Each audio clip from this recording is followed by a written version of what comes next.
तो फ्रेंड्स आज हम लोग वीडियो में बात करने वाले कोशिकाओं में विविधता के बारे में। इससे पहले हमने 2 पार्ट देखा है, तो अगर आप उस वीडियो को नहीं देखे तो लिंक नीचे डिस्क्रिप्शन में होगा या फिर इन स्क्रीन में भी शो होगा या फिर आप प्लेलिस्ट में भी जाकर चेकआउट कर सकते हैं। तो सबसे पहला हमारी जो यहाँ पे कोशिका में विविधता के बारे में बात करेंगे तो जीवों की कोशिकाओं के रूप जो होता है यानी कि शेप होता है और आकार यानी कि साइज जो होता है और संख्या नंबर में काफ़ी भिन्नता होती है।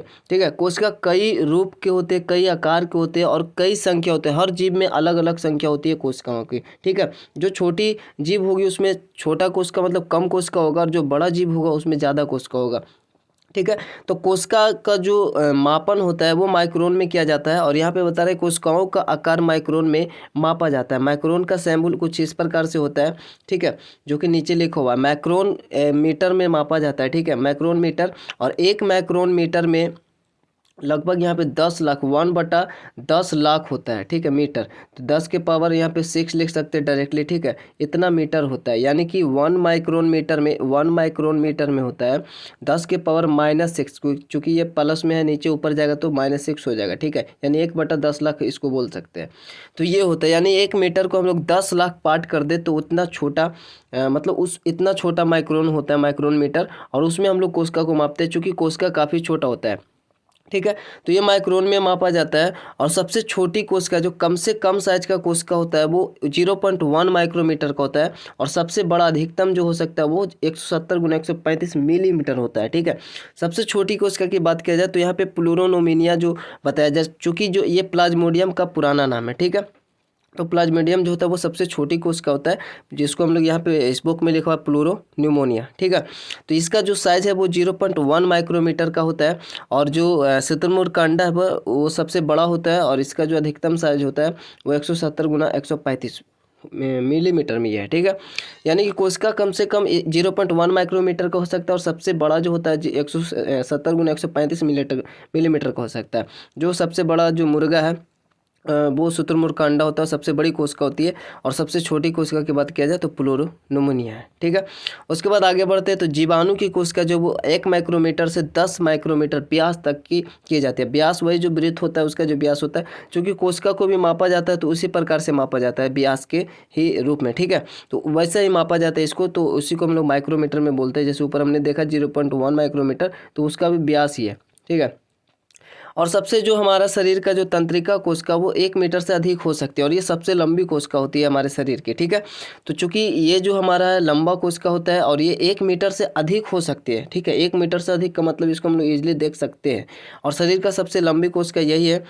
तो और एक माइक्रोमीटर में 10 के पावर -6 मीटर होता है। ठीक है, यानी किसी चीज़ को या फिर ऐसा समझ ले कि एक रसगुल्ला है या फिर कुछ भी ऐसा, हाँ एक रसगुल्ला है, उसको अगर 10 लाख पार्ट कर दे तो सोचिए कितना छोटा होगा। ठीक है, तो वो ऐसा होता है कोशिका जिसको हम लोग आँख से नहीं देख सकते। सभी कोशिकाओं को एक्चुअली अधिकतर कोशिका को हम लोग नहीं देख सकते हैं।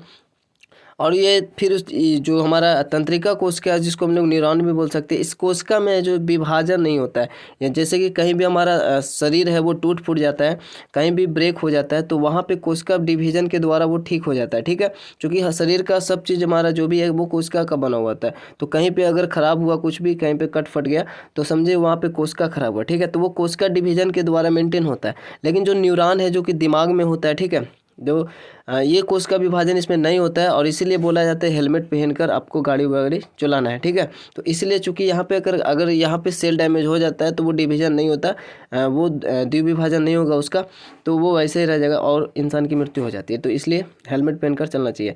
आगे बोला सभी कोशिकाओं में एक ही प्रकार के कोशिकांग होता है। ठीक है, जितना भी कोशिका है उसमें एक ही प्रकार का कोशिकांग होता है, चाहे इसका कोई भी काम हो। ठीक है, इससे कोई फर्क नहीं पड़ता कि उसके कार्य क्या है।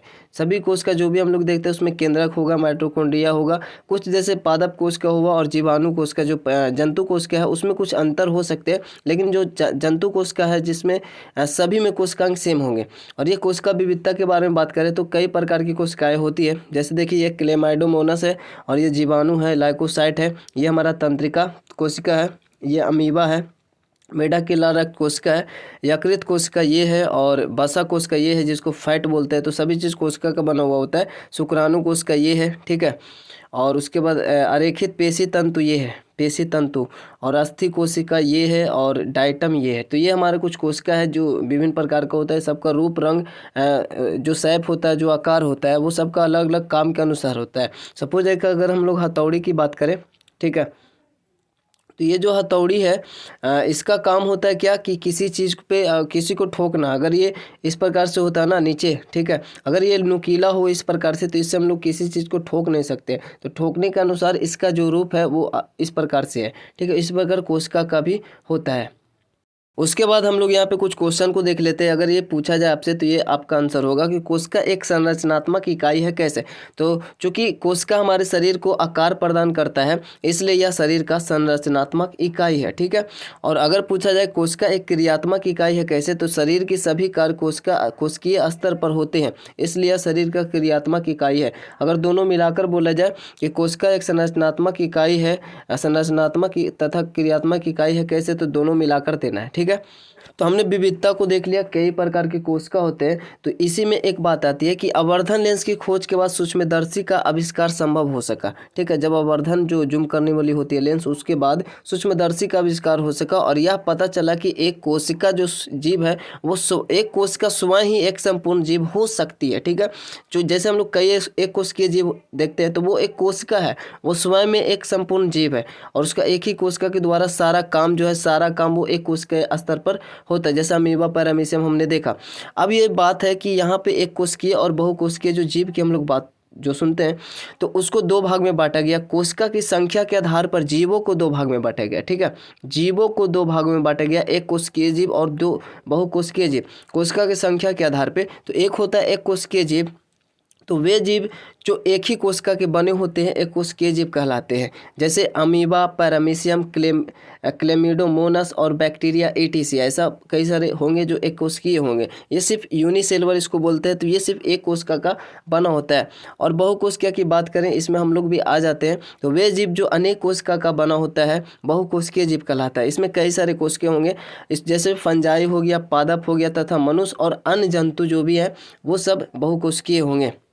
और एक कोशिका में तो आपका एक ही कोशिका सारा काम करेगा, लेकिन बहुकोशिकीय में अलग अलग काम अलग अलग कोशिका करते हैं, ठीक है। तो प्रत्येक बहुकोशिकीय जीव एक कोशिका जीवों से ही विकसित हुआ, ये हमने पहले भी देखा। हम भी अगर विकसित हुए तो एक कोशिका से ही बने हुए हैं, क्योंकि हमारा जो शिशु का विकास होता है पेट में, वो फर्स्ट टाइम एक कोशिका होता है, और उस कोशिका का विभाजन के द्वारा फिर जो भी बनना होता है बनता है, ठीक है। लेकिन फर्स्ट टाइम एक कोशिका होता है, जिसको जाइगोट बोलते हैं, हमने पहले बताया था। बहुकोशिकीय जीवों में श्रम विभाजन होता है, क्योंकि हमारा जो शरीर है उसमें अलग अलग काम करने के लिए अलग अलग कोशिका होते हैं, अलग अलग अंग में कार्य करने के लिए अलग अलग कोशिका होते हैं। तो इसी को हम लोग श्रम विभाजन बोलते हैं। तो बहुकोशिकीय जीवों में श्रम विभाजन होता है, अर्थात शरीर के विभिन्न अंग में कार्य करने के लिए विभिन्न विशिष्ट कोशिकाएं होती है। जैसे कि अगर हम लोग फेफड़ा की बात करें तो उसमें अलग प्रकार का कोशिका होगा, अमाशय की बात करें तो उसमें अलग प्रकार का कोशिका होगा, ठीक है। चूँकि दोनों का काम अलग है, तो अलग अलग विशिष्ट काम के लिए अलग अलग विशिष्ट कोशिका होंगे। और मानव शरीर में जो कोशिका होता है वो वजन का 10 गुना में कर दे, जितना भी वजन है उसका गुना कर दे 10 के पावर 15 से, तो उतना शरीर में कोशिका होता है जितना वजन है, ठीक है। मान लीजिए किसी का 15 किलो वजन है, तो उसमें हम लोग गुना कर देंगे 10 के पावर 15 से। तो अब गुना करके जो आएगा 15 दहों को 150 के पावर में 15, ठीक है। मतलब शून्यों की संख्या इसको लिख सकते हैं, यानी 15 बार शून्य दे देंगे, ऐसे नहीं लिख सकते, 15 बार ऐसा ऐसा सुनना पड़ेगा, ठीक है। तो ये हमारा होगी कि किसी भी इंसान की हम लोग संख्या निकाल सकते हैं कोशिका का। वजन में हम लोग अगर गुना कर देंगे 10 के पावर 15 से, तो उसमें कोशिका की संख्या पता चल जाएगा। तो इस वीडियो में इतना ही। नेक्स्ट वीडियो में हम लोग नेक्स्ट बात करेंगे, ठीक है। ये हमारा पार्ट 3 था। तो नेक्स्ट वीडियो में जो भी है वो देखेंगे। तो मिलता है नेक्स्ट वीडियो में, तब तक के लिए जय हिंद, जय भारत।